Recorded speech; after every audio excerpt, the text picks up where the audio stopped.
Someone loves the bag. Having a good time, babe? Hey, it's Chanel and welcome to my wrap up of September. Don't worry, the red marks from perfume. Turns out I was allergic. I'm here to talk to you about my September reading month. It was definitely my biggest reading month. That's because I took time off work to see if the break from stress helped my health, and it did, but I've gone back to working and I am seriously reconsidering my job working in the stock market. I might have to find something less stressful. I must say to everyone who is fortunate enough to be able to make a living income from being a booktuber, you guys are so fucking lucky. That is the absolute dream. Who knows, maybe one day I can just read for a living, but for now this is a hobby. But I do want to say thank you to Jack Skelly. I have a feeling it's because of him that I've gotten a whole bunch of new subscribers, because they all came from my really fucking weird Books Bro reading vlog, which Jack said he did mention because I did review his book on there. So thanks, Jack. I have a feeling that's because of you. So this month I did read 93 books, but 28 of those were DNFs. And I think next month I'm not going to do a DNF vlog. I just feel weird about it. I think I'm just going to rapid fire all the DNFs in my monthly wrap up instead, so you can see what I picked up but put down rather than doing an actual vlog for it. So in total, I read 65 books from cover to cover. So that's still a lot, but yeah, I wasn't working, so a lot of that working time was relegated to reading time, which I thoroughly enjoyed. That being said, out of the 63 books I read in full, only 13 were 4 stars and up, so only 13 were amazing, and that's a bit low. So yeah, I think hopefully next month I'll find a lot more 4 and 5 stars, which is just books that are more to my taste. But out of the genres, fantasy, litfic, horror, YA, and queer were the top 5, but as usual, as you can see, I read through pretty much every genre. 85% were fiction, 15% were non-fic. My average rating was a 3. Obviously, I did not rate a lot of books if they're arcs, if they're middle grade YA, if they're non-fic, if they're poetry. So that is a sort of false rating, but I do feel that most of my ratings were a 3-star this month. Meow meow. The best cover, in my opinion, was The Garden Against Time. I think it is so bloody stunning. I wish I had loved it. Oh my god. Oh my god. You're so cute. The book was a bit boring for my taste, but the cover, spectacular. And now I'm going to go through the 13 books that I rated 4 stars or up this month. Only 2 were 5 stars. So I only had 2 5-star books. I'll let you know which one was my favorite.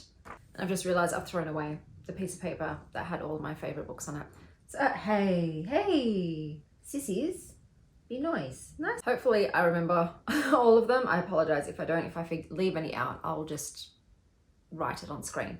So starting off strong with my favorite read of the entire month, and it is The Salt Grows Heavy by Cassandra Khaw. I gave this book a 5 stars, and it says, murderer and murdered, butcher and doctor. What a pair they make with their monstrous love. I adored this, and I stan a queen who is literally a man-eater.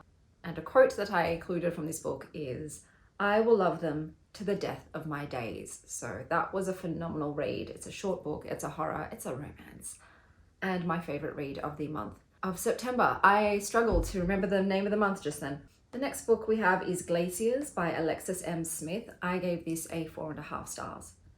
A Miss Honey librarian who collects used postcards and photographs of strangers quietly falls in love and looks for the little pleasures in life. This was softly delightful, like sunshine through a lace curtain. Next we have Gustavo, the Shy Ghost. This is by Flavia S. Drago. It is a picture book, and I said, Gustav was goddamn adorable. Gorgeous illustrations and sweet story. Next we have Psychedelics, the revolutionary drugs that could change your life, a guide from the expert by David J. Nutt. This looks at a range of psychedelics and their possible uses, benefits, and risks. I am a major advocate for psilocybin in treating anxiety, depression, PTSD, and OCD, as it worked for me. Then we have Galatea by Madeline Miller, which was a 4.5 stars. Short, but stone sweet. Read it if you like Greek myths and subjugated wives outsmarting their controlling husband. We now have Johannes CABAL, the Necromancer by Jonathan L. Howard. I gave this a 4.5 stars. Selfish necromancer without scruples makes a deal with the devil to get his soul back. With the aid of his vampiric brother and a satanic circus troupe, he attempts to secure 100 souls to fulfill the bargain. This was funny as fuck. I was laughing my ass off at the first chapter. Cabal is not a good person, but is very entertaining. Read it if you like The Witchstone, Tom Hiddleston in Crimson Peaks, Faustian Tales, and Sleeping Beauty. Then we have Click Click Boom 2 by Doug Wagner, Doug Dabbs, and Matt Wilson. I gave this a 4.5 stars. John Wick crossed with Harley Quinn. A mute assassin who communicates via Polaroids is out to avenge her daddy's murder. She teams up with a journalist / podcaster, and together, with a bunny and a booby-trapped house, kick some ass. This was fun with a focus on female friendship and vengeance. Then we have This Thing Between Us by Gus Moreno. I gave this a 4 stars. A woman dies from a freak accident and her husband is left grieving as things around him get real weird and scary. The way the author wrote about grief was impeccable. The nuance and minutiae of loving someone who is deceased was perfectly captured. I would have loved if the entire book was just this. But then the horror part came into play and it was less up my alley, especially with the ambiguous ending and animal stuff.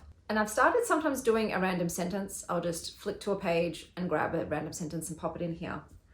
What they say. Call me. What they mean. It's your responsibility to let me know when I have to care. Then we have Snapdragon by Kat Lee. This was my other 5-star read of the month. This is a middle grade. Graphic novel.